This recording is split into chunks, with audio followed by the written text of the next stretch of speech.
Welcome to RM biology. Class 12 এর fourth সেমিস্টারের biology syllabus আলোচনা করব আজকে আমরা। তো মোটামুটি আমাদের থার্ড সেমিস্টার কমপ্লিট হয়েছে। রেজাল্ট খুব তাড়াতাড়ি বেরিয়ে যাবে, অক্টোবর মাসের মধ্যেই। পুজো কেটে গেছে। এবার আমাদের কিন্তু পড়াশোনায় ফিরতে হবে। ফোর্থ সেমিস্টারের জন্য তোমাদের হাতে কিন্তু সময় বেশ কম। তাই যদি আমরা সিলেবাসটা জেনে নিই তাহলে আমাদের পড়াশোনা করতে সুবিধা হবে। তার সাথে কোশ্চেন প্যাটার্ন কি হতে পারে সেটাও বলবো। এবং আমাদের থার্ড সেমিস্টারে যেমন একটা বই এসেছিল যেখান থেকে 35টা কোশ্চেনের মধ্যে একদম হুবহু সেম কোশ্চেন ছিল 31টা কোশ্চেন। আমরা আবার ফোর্থ সেমিস্টারে তোমাদের জন্য কিন্তু আরো একটা বই আনতে চলেছি, যে বই থেকে তোমরা কিন্তু ঠিক একই রকম ভাবে 30-এর উপরে কোশ্চেন কিন্তু কমন পাবে। তো চলো শুরু করা যাক। দেখো, এই হচ্ছে সিলেবাস। তোমরা মোটামুটি প্রত্যেকেই কম বেশি জেনে গেছো সিলেবাস কি আছে। টোটাল তিনখানা ইউনিট আছে। একটা হচ্ছে ইউনিট 8, যেটাকে বলা হচ্ছে বায়োলজি অ্যান্ড হিউম্যান ওয়েলফেয়ার, যেখানে টোটাল তিনখানা চ্যাপ্টার আছে। হিউম্যান হেলথ অ্যান্ড ডিজিজ, এখানে রোগ বিসুখ সম্বন্ধে পড়াশোনা করতে হবে। এখানে অনাক্রমতন্ত্র সম্বন্ধে পড়াশোনা করতে হবে। এখান থেকে তুমি কিন্তু মাস্ট একটা 3 নাম্বারের প্রশ্ন পাবে। সেটা কিন্তু চিত্র সহ তোমাকে করতে হবে, যে আদর্শ অ্যান্টিবডির যে গঠন, সেটা চিত্র সহ তার গঠনটা উল্লেখ করো। ইমপ্রুভমেন্ট ইন ফুড প্রোডাকশন, খাদ্য পরিকল্পনা, অর্থাৎ খাদ্যের যে প্রোডাকশনটা, যেহেতু আমাদের এখন জনসংখ্যা উত্তরোত্তর বৃদ্ধি পাচ্ছে, সেক্ষেত্রে চাষযোগ্য জমির পরিমাণ কমে যাচ্ছে। তাই ইমপ্রুভমেন্ট ইন ফুড প্রোডাকশন এটা পড়াশোনা করতে হবে। মাইক্রোবস ইন হিউম্যান ওয়েলফেয়ার, অর্থাৎ আমাদের মানব যে উন্নতিকরণের ক্ষেত্রে যে অণুজীবগুলো তারা কিভাবে সাহায্য করে সেগুলো পড়াশোনা করতে হবে। এই যে ইউনিটটা আছে, এই ইউনিট থেকে কিন্তু কত আসবে? 10 নাম্বার আসবে। 35-এর মধ্যে 10 নাম্বার কিন্তু এই ইউনিট থেকে আসবে।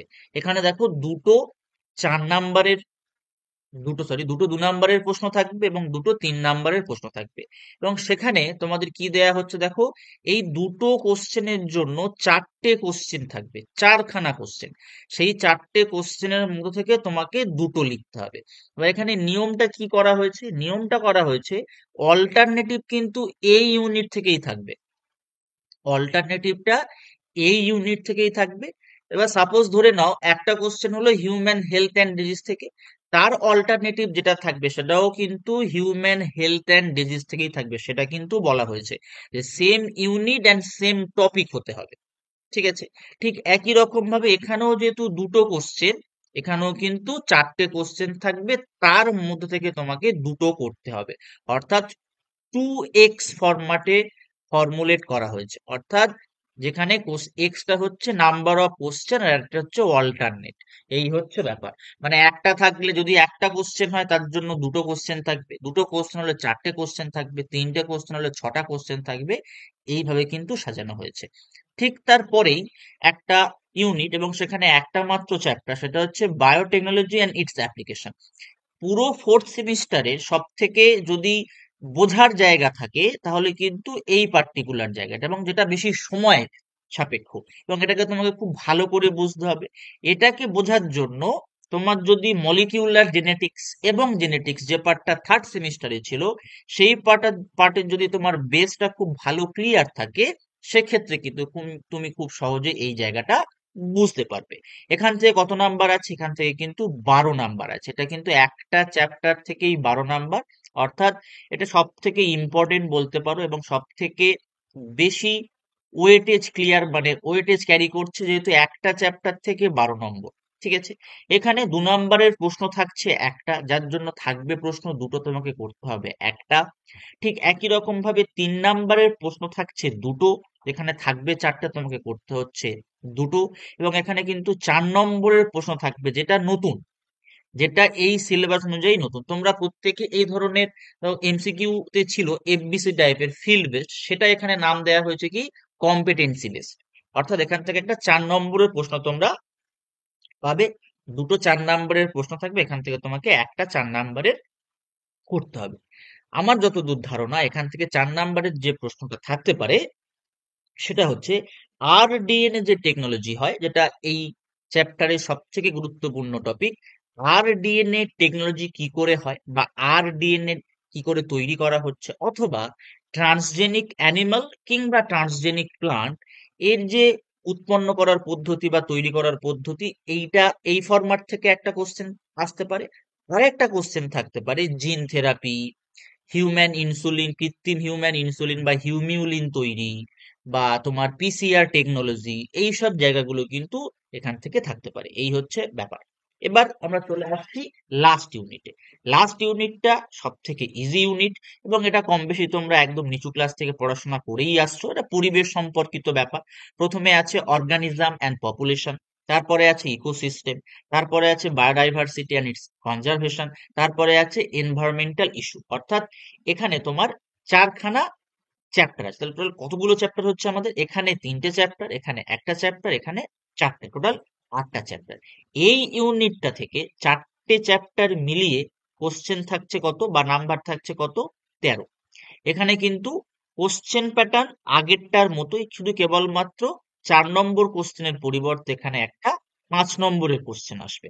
ঠিক আছে, দেখো এখানে 2 নম্বরের কোশ্চেন একটা, 3 নম্বরের কোশ্চেন দুটো, 5 নম্বরের কোশ্চেন একটা।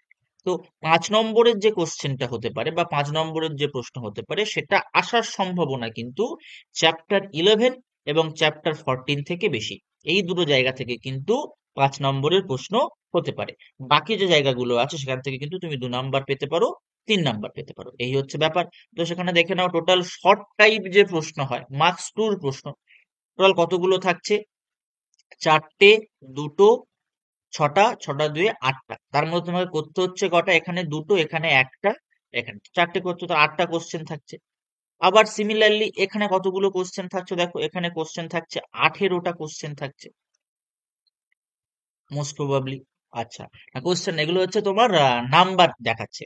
তাহলে এখানে তোমার করতে হচ্ছে দেখো 4, 6, 8, এখানেও তোমার হচ্ছে 18 নাম্বার, এটা হচ্ছে তোমার 4 নাম্বার, এটা হচ্ছে 5 নাম্বার, টোটাল 35 নাম্বার কিন্তু থাকছে।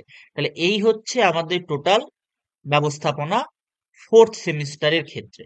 ফোর্থ সেমিস্টারে টোটাল এই ফরম্যাটে তোমাদের কিন্তু পড়াশোনা করতে হবে। এবার প্রশ্ন অনেকেই করতে পারে যে কি বই ফলো করা উচিত।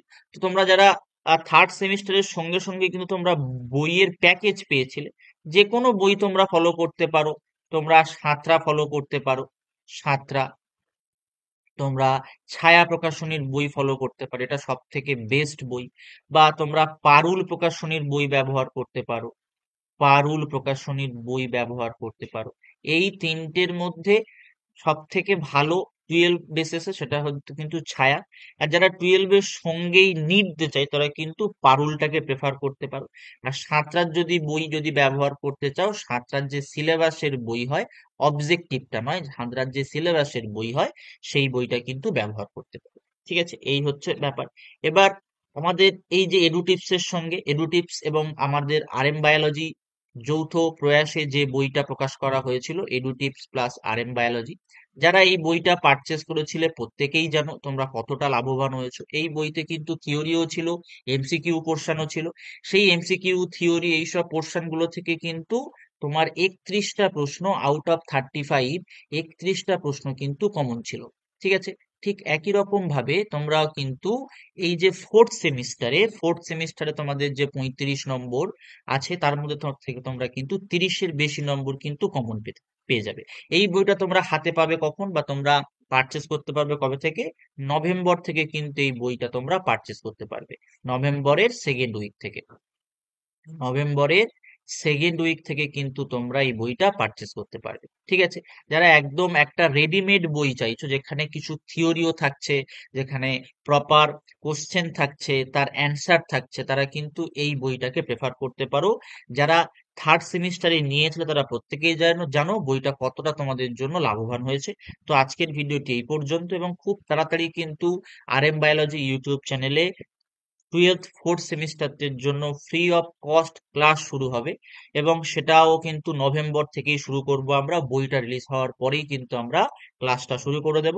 তো তাই অবশ্যই চ্যানেলটি সাবস্ক্রাইব করে নাও, বেল বাটনটি বাজিয়ে দাও, এবং অবশ্যই অবশ্যই করে ভিডিওটা লাইক করে দিও।